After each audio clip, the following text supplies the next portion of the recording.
saya dapat huraikan dalam artikel ini ialah seorang penganggur mengaku bersalah kerana menghina Yang di-Pertuan Agong di laman sosial Facebooknya. Seperti yang kita dapat lihat, kes ini amatlah bercanggah dengan prinsip rukun negara kedua iaitu kesetiaan kepada raja dan negara kerana bersalah tersebut telah menjatuhkan martabat dan menghina Yang di-Pertuan Agong. Kita sebagai rakyat Malaysia haruslah menghormati dan mentaati sistem raja ini kerana Yang di-Pertuan Agong merupakan tonggak pemerintahan dan ketua negara Malaysia. Kesannya, tanpa kesetiaan rakyat kepada sistem raja ini menyebabkan kepimpinan tidak dapat dilaksanakan dan kerajaan tidak mampu ditegakkan. Oleh itu, rukun negara telah meletakkan unsur kesetiaan kepada raja dan negara sebagai panduan hidup rakyat Malaysia supaya dapat memelihara satu cara hidup yang demokratik. Seterusnya, kesan ataupun pengajaran yang boleh diambil daripada rukun negara yang pertama ialah setiap rakyat seharusnya menerapkan konsep kesetiaan kepada raja dan negara dalam diri masing-masing kerana ia sebagai panduan hidup rakyat untuk mendukung perlembagaan negara. Selain itu, kedudukan institusi diraja harus terus dipelihara bagi memastikan semangat cinta kepada negara serta menghormati institusi diraja terus disemai, terutamanya dalam kalangan generasi muda. Perlembagaan Persekutuan Bahagian 2 Perkara 10 telah menyatakan bahawa tiap-tiap warga negara berhak kepada kebebasan bercakap dan bersuara. Berdasarkan artikel, ada dinyatakan bahawa sungguh pun Perlembagaan Persekutuan memberikan kebebasan bersuara kepada rakyatnya. Kebebasan bersuara ini tidak merangkumi kebebasan untuk menghina dan menganiaya seseorang, terutamanya Agong. Maka terbuktilah bahawa rukun negara ketiga iaitu keluhuran perlembagaan yang menegaskan masyarakat mengenai perlembagaan sebagai sumber perundangan tertinggi yang harus dipatuhi demi keharmonian negara dan masyarakat sejagat. Setelah meneliti artikel tersebut, apakah kesan atas penguatkuasaan perlembagaan dan juga kesan terhadap rakyat Malaysia?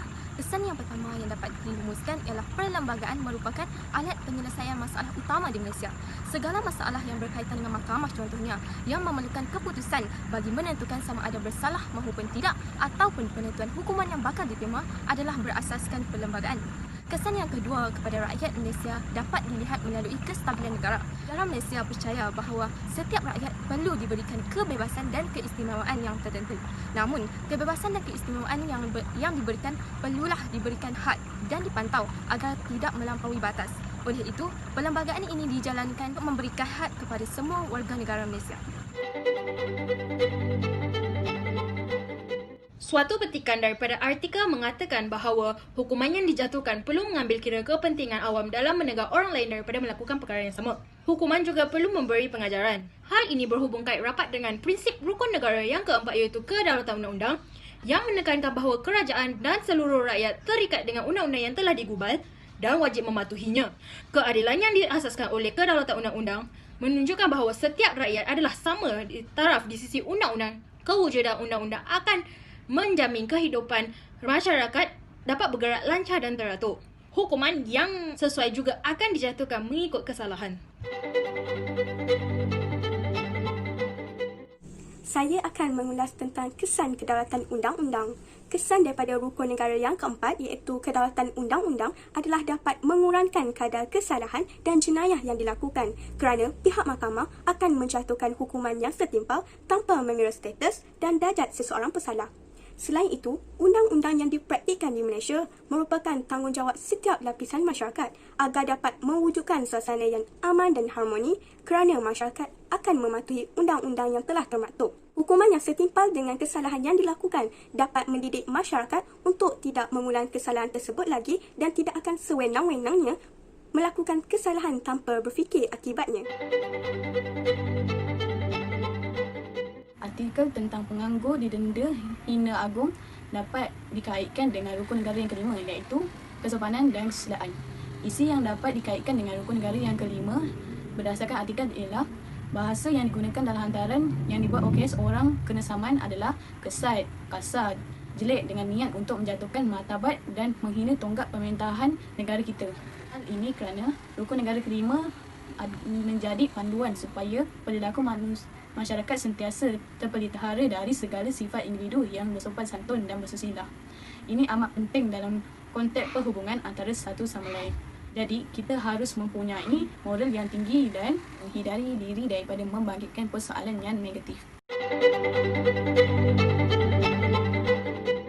Seterusnya, akibat daripada perbuatan OKS yang menghina tongkang pemerintahan negara sendiri, beliau telah merosakkan imej negara dan juga diri sendiri. Perbuatan yang telah dilakukan telah menunjukkan bahawa beliau tidak mempunyai akhlak yang baik dan tidak mempunyai nilai moral yang baik dalam diri, yang menyebabkan beliau melakukan kesalahan yang menyebabkan imej negara dan juga diri sendiri terjejas. Dengan itu, kita sebagai masyarakat perlulah mengambil iktibar ataupun pengajaran dengan sentiasa bersopan santun dan bersusila dalam tutur kata maupun perbuatan.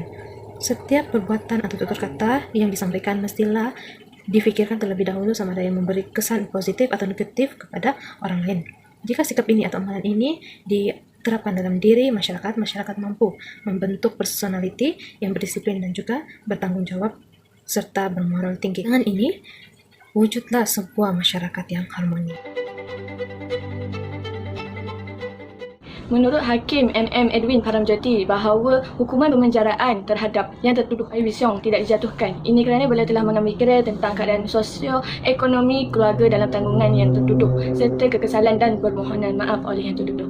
Hal ini baru jelas kita lihat bahawa Hakim Edwin merupakan seorang insan yang berjiwa mulia dalam menjatuhkan sesuatu hukuman terhadap yang tertuduh. Dan dalam masa yang sama, matlamat falsafah pendidikan kebangsaan telah tercapai, iaitu dalam melahirkan insan yang mempunyai sasiah yang seimbang dan sepadu, di mana melahirkan insan yang memiliki jiwa yang mulia, iaitu merangkumi semua aspek jasmani, emosi, rohani dan intelek. Berdasarkan falsafah pendidikan kebangsaan yang telah dibincangkan, terdapat pelbagai kesan serta pengajaran yang berlandaskan konteks falsafah ini. Mampu kita teladani serta mengamalkan, antaranya adalah kesan terhadap tradisi dan budaya sekolah. Hal ini boleh dikaitkan dengan adanya aktiviti co-curriculum, menjadikan komponen yang penting dalam kurikulum sekolah dapat mengembangkan aspek emosi dan sosial pelajar. Walau bagaimanapun, kesan terhadap tanggungjawab guru juga boleh dikaitkan dalam hal ini. Ini kerana guru sebagai ejen perubahan untuk mendidik dan melahirkan generasi masa hadapan bertanggungjawab merealisasikan matlamat dan aspirasi yang terkandung dalam falsafah pendidikan kebangsaan, iaitu mendidik pelajar menjadi warga negara, berilmu pengetahuan, berakhlak mulia, berkeupayaan mencapai kesejahteraan dan memberi sumbangan kepada pembangunan masyarakat dan negara. Dalam artikel ada menyatakan, mahkamah memandang serius gejala penghinaan seperti itu dan menyatakan kebebasan bersuara untuk menyuarakan suatu pendapat harus berpatutan dengan menggunakan bahasa, adab dan susila yang betul. Dalam lingkungan masyarakat Malaysia, kita telah berpegang kepada falsafah yang berbeza kerana faktor kepelbagaian kaum. Jika manusia berfikir menggunakan ilmu falsafah yang tepat, manusia tidak akan terfikir untuk membuat penghinaan kepada pemimpin. Kerana secara logiknya, pemimpin haruslah dihormati dan disegani supaya masyarakat luar tahu yang masyarakat di Malaysia hidup dalam persekitaran yang positif. Tambahan pula, hidup berlainan bangsa sangat memerlukan keadaan aman supaya masyarakat hidup saling memahami antara satu sama lain. Pengajaran yang dapat diambil daripada artikel ini ialah menggunakan kebebasan bersuara dengan cara dan kaedah yang betul. Contohnya, menggunakan bahasa, adab dan susila yang betul untuk menyuarakan pendapat. Kebebasan bersuara tidak boleh sama sekali digunakan untuk menyakiti, menghina dan menganiayai seseorang, terutama sekali jika seseorang itu adalah pemimpin yang patut dihormati. Jika mengikut falsafah pula, seseorang itu haruslah berfikir terlebih dahulu sama ada apa yang mahu dikatakan memberi manfaat ataupun tidak. Jika perkara yang mahu disampaikan itu memberi lebih banyak keburukan daripada kebaikan, maka adalah lebih baik mereka berdiam diri sahaja.